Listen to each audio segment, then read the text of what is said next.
Jelas-jelas wes salah, wes melenceng, dan gak sesuai dengan peraturan masjid gede. Kok ngeyel? Kamu ikutan dosa loh kalau kamu tetap diam saja.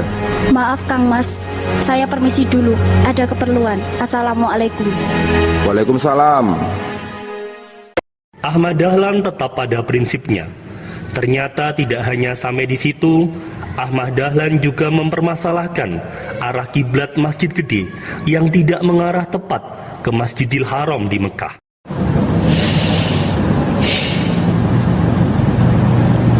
Ada yang salah ini,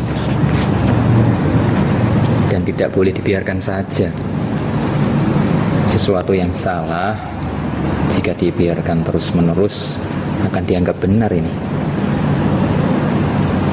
Kemudian, dia berinisiatif untuk mengadakan musyawarah pembenahan arah kiblat. Dia memerintahkan murid-muridnya untuk menyebarkan undangan kepada beberapa pimpinan masjid di Kauman, Yogyakarta. Le, sini Le. Nggih Kiai, enten apa? Tolong buatkan undangan untuk imam-imam masjid yang ada di Kauman yo. Kabarkan bahwa akan diadakan musyawarah membahas arah kiblat Masjid Gede. Nggih Kiai. Undangan telah disebar. Atas undangan Ahmad Dahlan, akhirnya para kiai besar datang. Musyawarah itu dihadiri oleh kiai-kiai besar di Kauman. Musyawarah berlangsung dengan serius. Dalam musyawarah itu, Ahmad Dahlan memaparkan secara gamblang dengan penjelasan yang mudah dipahami. Matur nuwun sanget Kiai. Kiai-kiai sampun saged rawuh. Langsung saja, saya melihat ada yang kurang tepat dengan arah kiblat masjid kita ini. Arah masjid saat ini mengarah lurus ke barat. Padahal seharusnya tidak seperti itu, Kiai. Sik. Kiblat itu bukan soal arah, tapi kiblat itu soal kolbu, soal hati. Dalam surat Al-Baqarah ayat 115 dijelaskan bahwa Gusti Allah iku sing kagungan lor, kidul, wetan lan kulon. Tahtane Gusti Allah kuwi tidak berdasarkan arah, tapi ada di dalam kolbu atau hati hambanya. Saya setuju Kiai. Dik Dahlan, ini soal keyakinan saja. Allah itu menyatu dengan hambanya.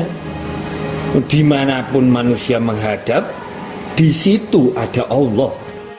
Nggih, Kiai. Lalu apa gunanya Masjidil Haram? Kalau kiblat masjid besar ini salah, lalu apa yang membuat kita yakin bahwa kiblat sampean itu benar? Sedap, Kiai. Jazuli, sini. Nuwun sewu Kiai. Pangapunten, Kiai.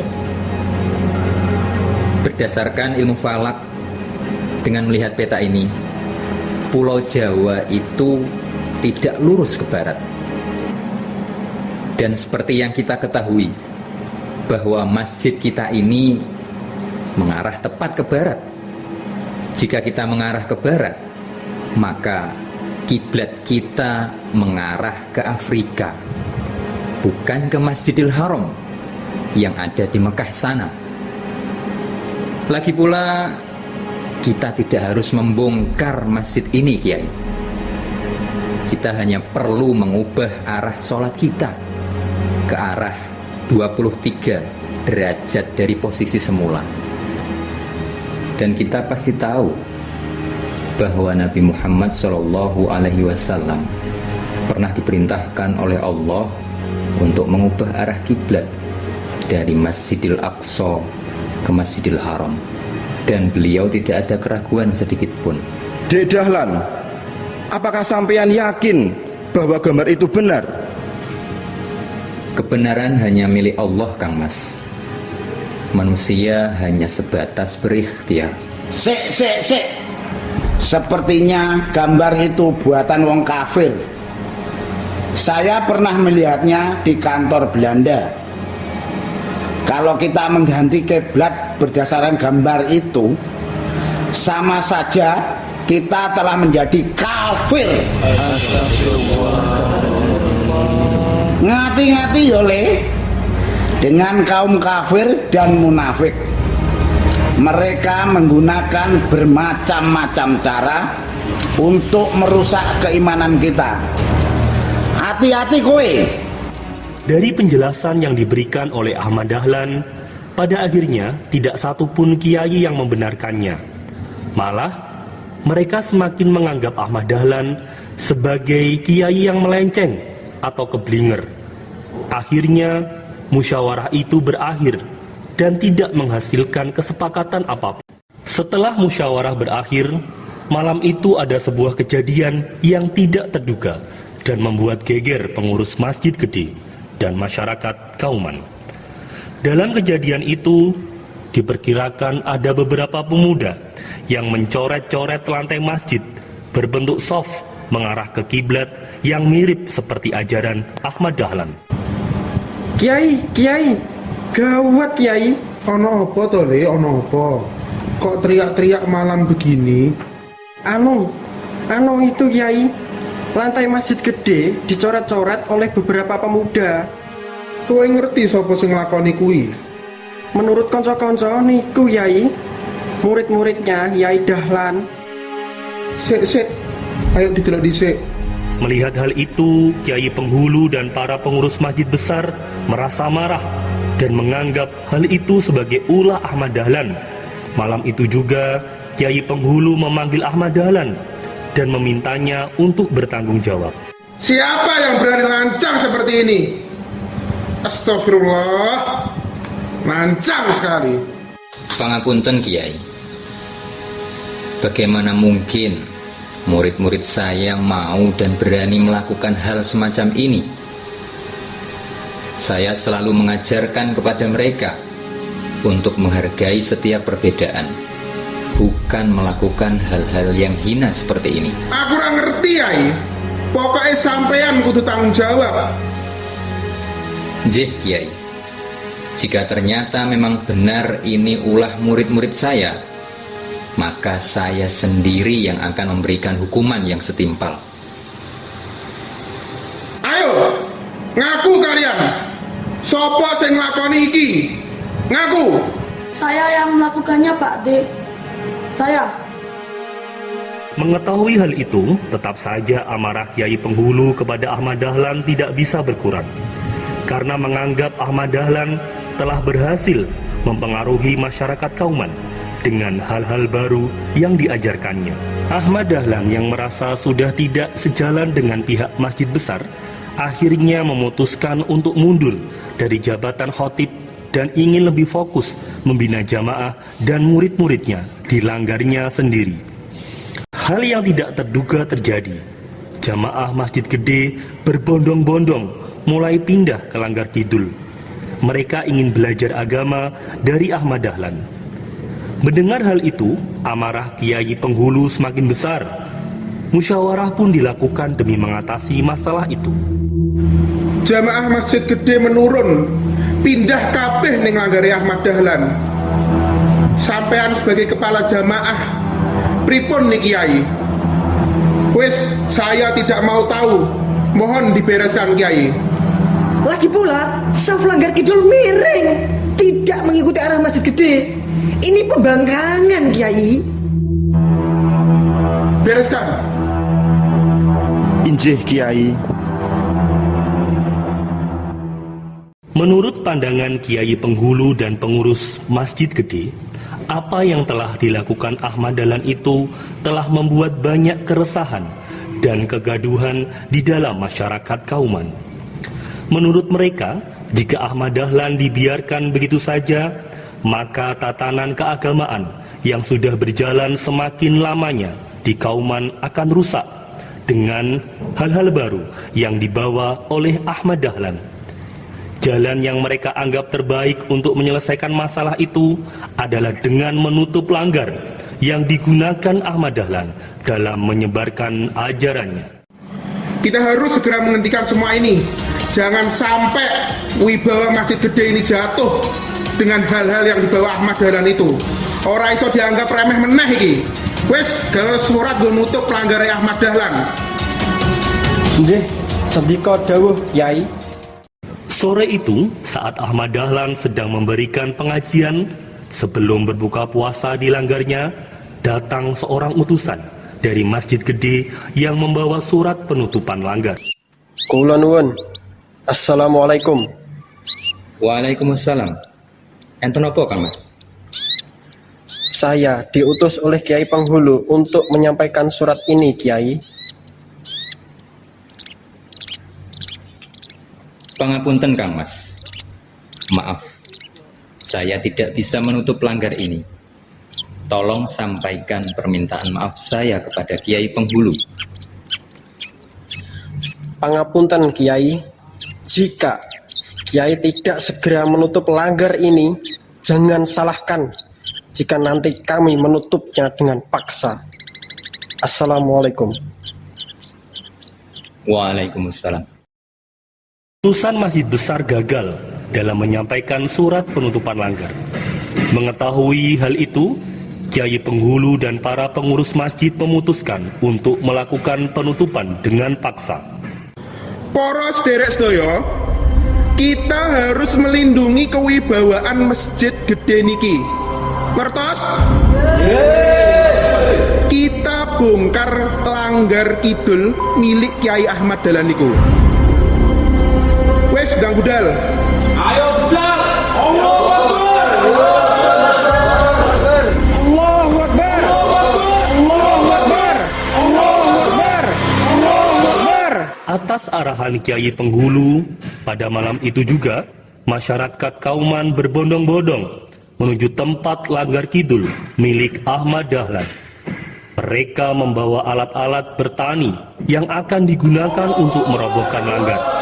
Suara riuh dari kejauhan membuat para murid Ahmad Dahlan kaget dan keluar dari langgarnya.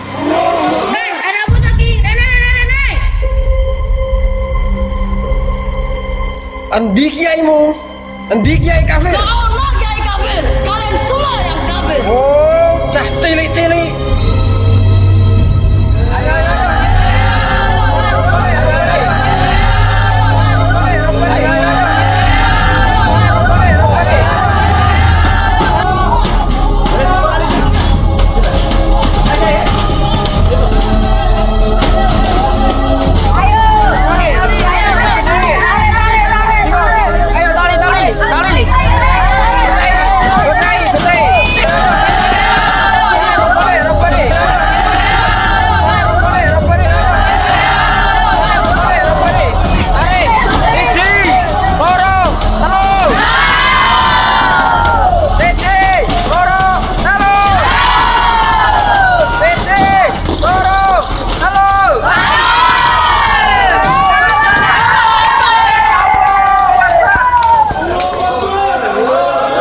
Dahlan begitu kaget.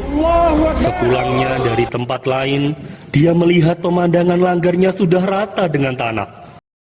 Lantas, dia bertanya-tanya, sebenarnya apa yang terjadi? Lalu dia menyimpulkan bahwa masyarakat Kauman tidak dapat menerimanya lagi. Akhirnya, dia memutuskan untuk pergi, meninggalkan Kauman. Astaghfirullahaladzim.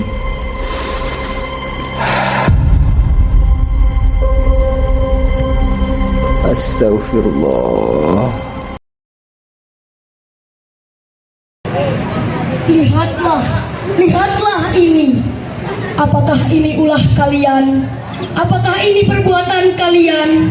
Jika benar, lalu di manakah letak keimanan?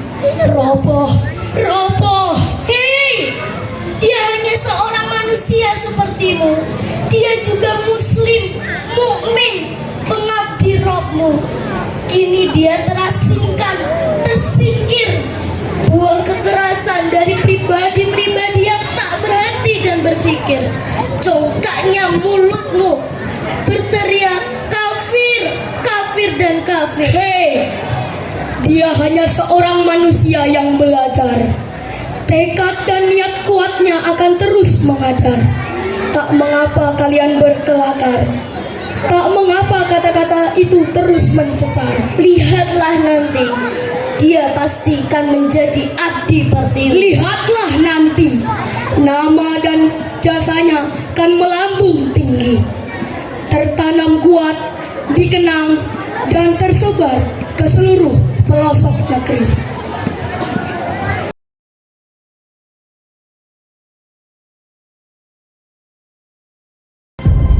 Mendengar kejadian perobohan Langgar Kidul, kakak Ahmad Dahlan berniat mengunjungi adiknya. Saat itu, Ahmad Dahlan ingin pergi meninggalkan Kauman karena merasa sudah banyak sekali ancaman, tekanan, dan penolakan dari berbagai pihak. Assalamualaikum, Dek. Dek Dahlan. Neng di dalan yo. Dek Dahlan. Ya Allah toyo, iki apa iki? Ya apa menungso tega nglakoni kaya ngene? Gusti ya Allah.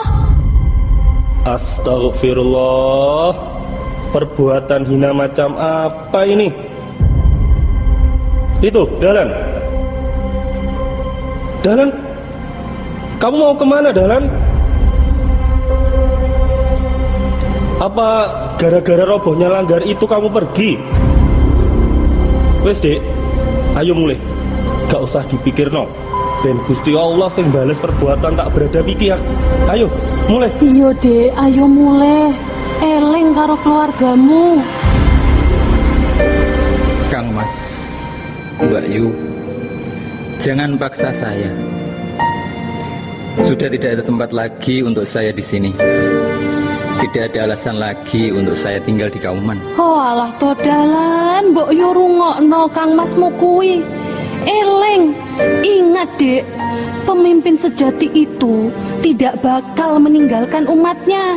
Apa meneh keluargane. Mbok yo sing sabar yo. Wes. Masalah langgar mengko iso dibangun maneh. Aku sing arep bangun langgarmu, Dek. Ora usah bingung. Ayo mulai, eleng keluargamu. Merasakan hal itu, ada setetes harapan di hati Ahmad Dahlan untuk mengurungkan niatnya. Akhirnya, dia tidak jadi pergi meninggalkan Kauman. Setelah berpikir dan merenung, akhirnya Ahmad Dahlan siap menghadapi segala bentuk penolakan dan caci maki masyarakat yang ada di sekitarnya. Dengan menantapkan hati, akhirnya Langgar Kidul dibangun kembali. Saya menyatakan mundur dari jabatan Ketip Amin Masjid Gede. Langgar Kidul telah berdiri kokoh. Kini Ahmad Dahlan sudah merasa tenang. Murid-muridnya juga semakin yakin bahwa Ahmad Dahlan bisa melewati hari-hari sulit yang mungkin akan terjadi lagi. Tepat pada tahun 1902, Ahmad Dahlan memutuskan untuk berangkat haji yang kedua kalinya. Pada kesempatan itu, dia menetap kurang lebih 1 tahun di kota Mekah. Masa semakin sulit. Belanda semakin menjadi-jadi. Gerakan penjajahan semakin parah. Perampasan hak dan perbudakan terlihat di mana-mana. Ahmad Dahlan memulai pergerakannya dengan mengajar agama Islam di sekolah Belanda. Penampilan Ahmad Dahlan berbeda dari biasanya. Dia menyesuaikan dengan pakaian kaum Belanda. Ahmad Dahlan diteriaki sebagai kiai kafir oleh pemuda-pemuda Kauman. Cirolu, kiai kafir, kiai kafir, kiai kafir, kiai kafir, kiai kafir, kiai kafir.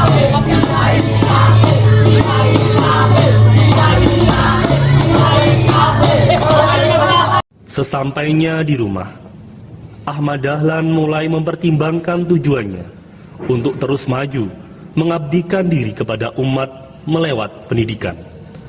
Dia berniat mendirikan sebuah sekolah yang berada di rumahnya. Siti Walidah memberikan seluruh tabungan yang dia miliki untuk pembangunan sekolah yang digagas oleh suaminya. Nyai, apakah Nyai merasa sedih melihat apa yang pernah terjadi di keluarga kita, dengan apa saja yang telah orang-orang katakan tentangku? Apakah Nyai kuat? Kang Mas Dahlan suamiku, pernahkah engkau berpikir bagaimana aku menilai dirimu? Aku memandangmu sebagai sosok yang kuat, sosok yang berani, maka tidak ada alasan bagiku untuk takut apalagi sedih, Kang Mas. Aku akan selalu menemani perjuanganmu. Baik, Nyai. Aku ingin mengabdikan diri, membenahi pendidikan di negeri ini. Aku ingin mendirikan sebuah sekolah, Nyai. Apapun tujuanmu, aku akan selalu berada tepat di sampingmu, Kang Mas.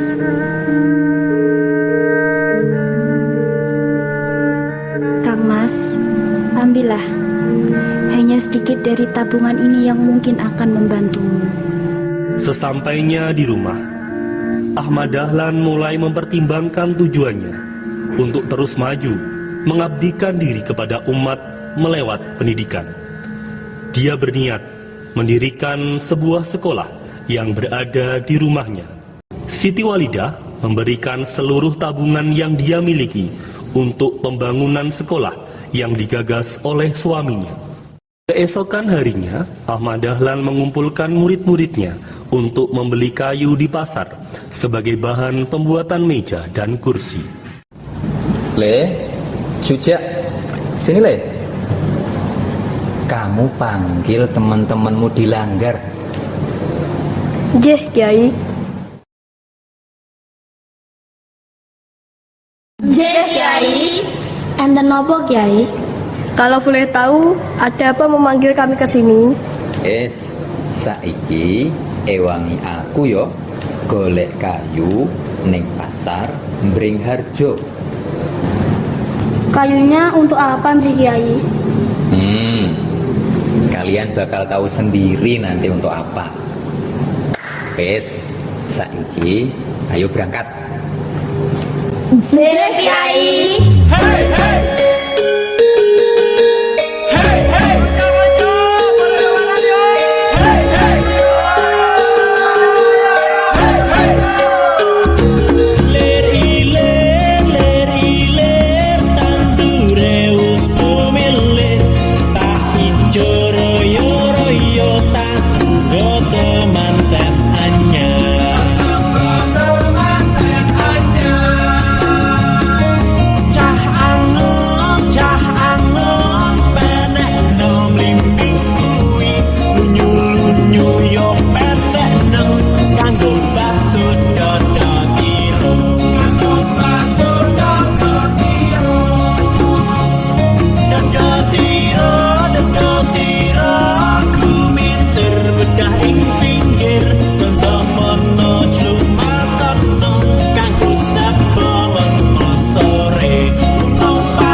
Loh, ayo, pokoknya harus semangat kita. Siap, Kiai.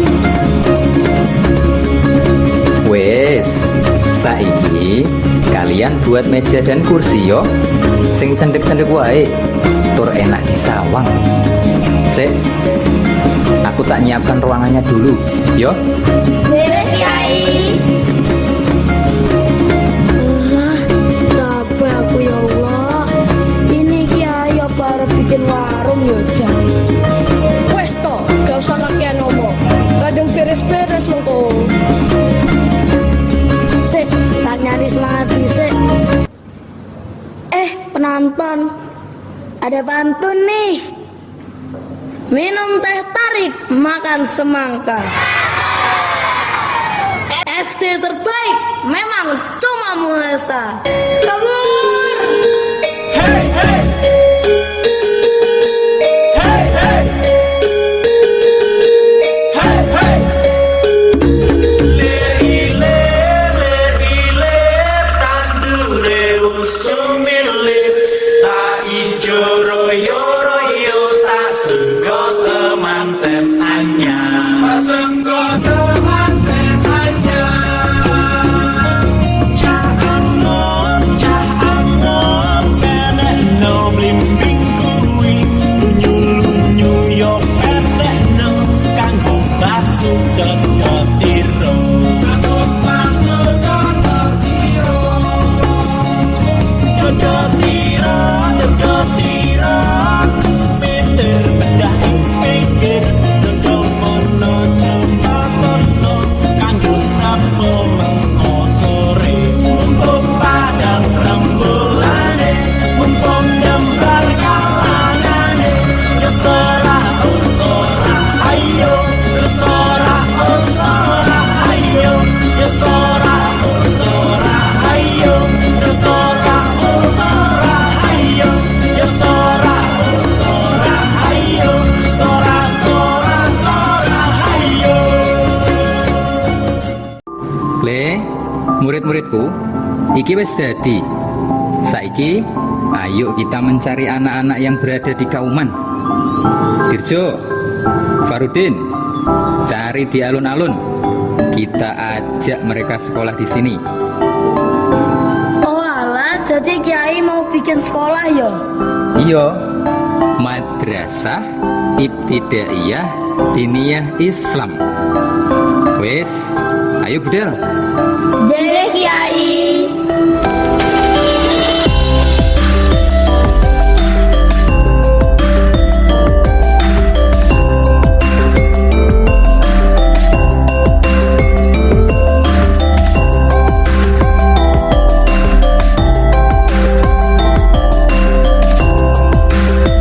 Akhirnya, Ahmad Dahlan mendapatkan beberapa murid, meskipun belum begitu banyak. Dari sini, dia mulai perlahan menata pendidikan, yang nantinya akan menjadi dasar sistem-sistem pendidikan yang ada saat ini. Gerakan yang dilakukannya perlahan, namun pasti, berangsur murid-muridnya bertambah dan terus bertambah.